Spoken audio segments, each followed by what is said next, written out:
Imagine sitting down to a final meal with your closest friends, knowing absolutely that one of them has already sold your life for the price of a common slave. The tension in that dimly lit room is suffocating. Outside, the brutal machine of the Roman Empire is closing in. But instead of planning an escape, the man at the head of the table does something completely unthinkable.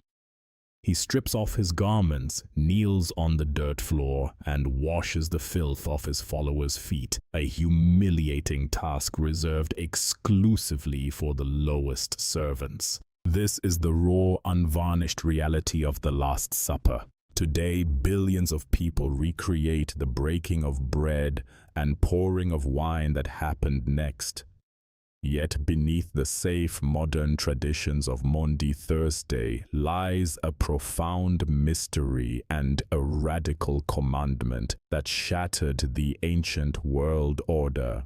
What really happened behind those closed doors just hours before the most famous execution in human history? And what is the staggering hidden truth about that final meal that the vast majority of people completely miss today? Let's step back into first-century Jerusalem. The year is 33 AD, and the city is an absolute powder keg.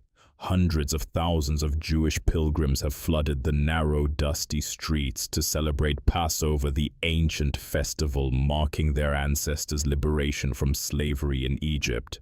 Rome knows the risk of a bloody rebellion is at its absolute peak. Heavily armed Roman guards patrol the parapets of the temple fortress, hands resting on the hilts of their swords. Paranoia and sweat hang in the dry air. In the middle of this suffocating tension, Jesus and his 12 closest followers slip away to a secret borrowed upper room. To the disciples, this is supposed to be a war council. They've seen this man raise the dead, multiply food, and command the weather. They genuinely believe he is finally about to trigger a massive uprising, crush the Roman occupiers, and take the throne of Israel. They are literally arguing around the table over who will get the highest government positions in his new kingdom. But Jesus knows the horrifying reality. He knows the religious elites have already paid Judas Iscariot 30 pieces of silver, the exact ancient legal compensation for a dead slave to lead a violent mob to his location in the dark. Jesus sits at that table completely aware that in just a few short hours, the men happily eating his bread and drinking his wine will scatter into the night, abandoning him to be tortured and executed in public. Think about the psychological crushing weight of that isolation. Have you ever had to smile through a gathering knowing a devastating tragedy was about to detonate in your life? Jesus is looking directly into the eyes of his betrayer, and instead of exposing him, instead of barricading the heavy wooden doors and planning an escape, he does the exact opposite. He institutes a radical new covenant, what we now call the Eucharist, and establishes the eternal foundation of the Christian priesthood. But here is the staggering detail that almost everyone completely misses. If you study the strict ancient Jewish laws for a Passover feast, you'll uncover a startling anomaly that flips this entire story upside down. By law, the table required unleavened bread, bitter herbs, wine, and most importantly, the sacrificed roasted Passover lamb. Yet, if you read the Gospel accounts carefully, the lamb is completely suspiciously missing from the menu. Why? Because the sacrifice wasn't on the table, he was sitting at the head of it. Let that sink in. The ultimate Passover lamb was serving the meal.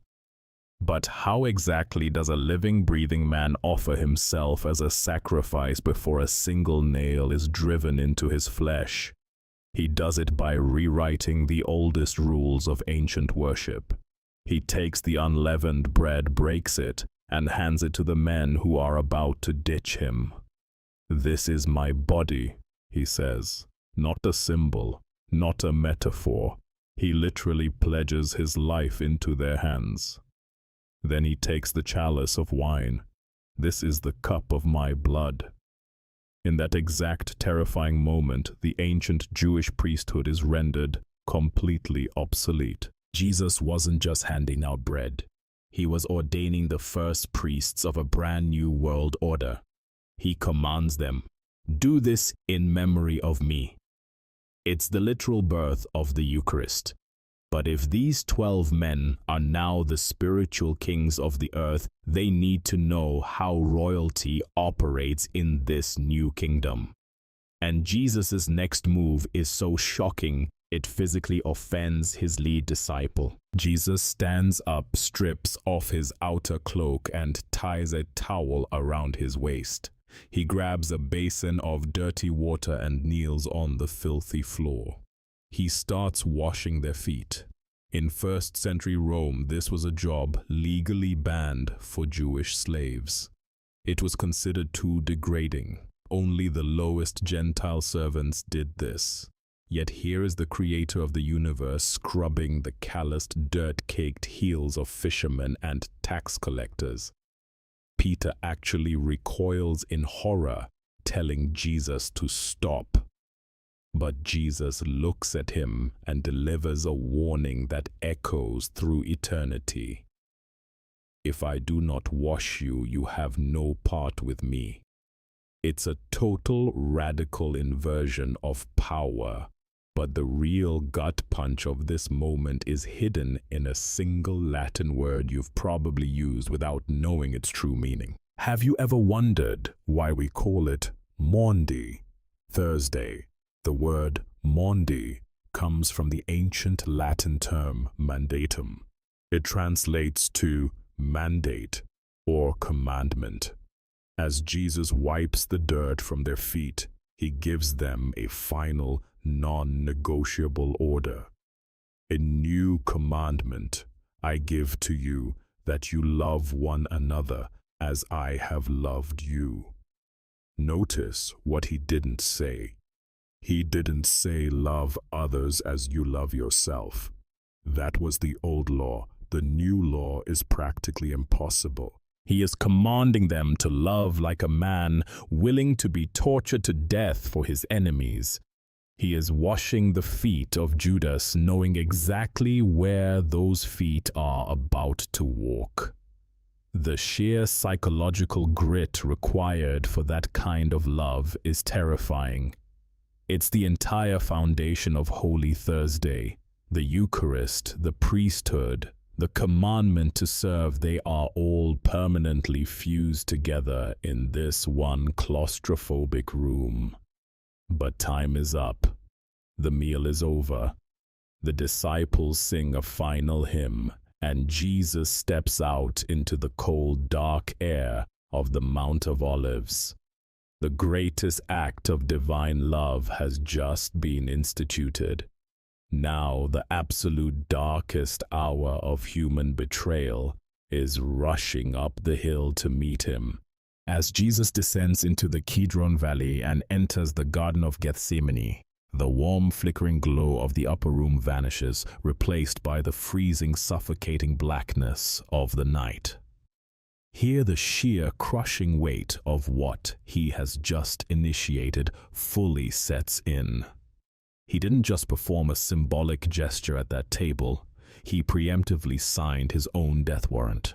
He knows every strike, every lash, and every drop of blood that the coming dawn will demand. This is the staggering ultimate truth of the Last Supper that is entirely lost in the safety of modern traditions. When billions of people recreate this meal today, they aren't merely remembering a quiet dinner among friends. They are stepping back into the exact volatile moment the universe was fractured and entirely rewritten. The Eucharist and the cross are not two separate events. They are the exact same sacrifice, simply separated by a few agonizing hours.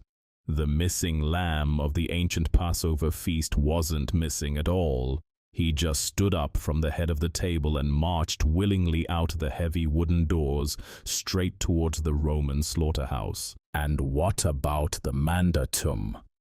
That totally impossible command to love exactly as he loved. That is the single most dangerous challenge ever issued to humanity. Maundy Thursday aggressively strips away every comfortable illusion of modern religion. It demands a totally radical vulnerability. It looks you right in the eye and asks, who is the Judas sitting at your table? Who is the person in your life who has wronged you, insulted you, or fundamentally betrayed you? Because the stark, unvarnished reality of this new covenant is brutally simple. You don't get to consume the bread if you refuse to pick up the towel. You cannot claim the eternal rewards of his kingdom if you are unwilling to wash the dirt off the feet of your enemies. As the fiery torches of the temple guards pierce the absolute darkness of the olive grove, and the metallic clanking of Roman armor shatters the dead silence, the final trap is sprung. Judas steps forward out of the shadows, his feet still entirely clean from the hands of the very creator he is about to kiss. The absolute worst of human betrayal is about to collide violently with the absolute pinnacle of divine love. The old world is completely dead. The ancient Passover is no longer a distant memory of Egypt. It is a live, bleeding rescue mission for the human soul. The table has been set. The greatest commandment has been given. Now the ultimate debt must be paid in full. But this violent collision in the garden is only the beginning of the darkest 24 hours in human history.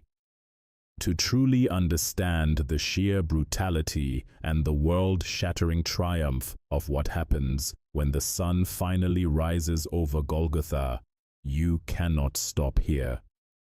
The Roman slaughterhouse awaits, and the true historical reality of Good Friday is far more agonizing and infinitely more powerful than any sanitized tradition has ever taught you. If you are ready to completely shatter the comfortable illusions of modern religion and uncover the raw, unvarnished truth of the scriptures, click the video on your screen right now to witness the crucifixion as you have never experienced it before. And if you have the courage to keep confronting these dangerous, life-altering biblical realities with us, hit the subscribe button so you never miss a revelation. The debt is about to be paid in blood. Step out of the garden and join us at the foot of the cross right here.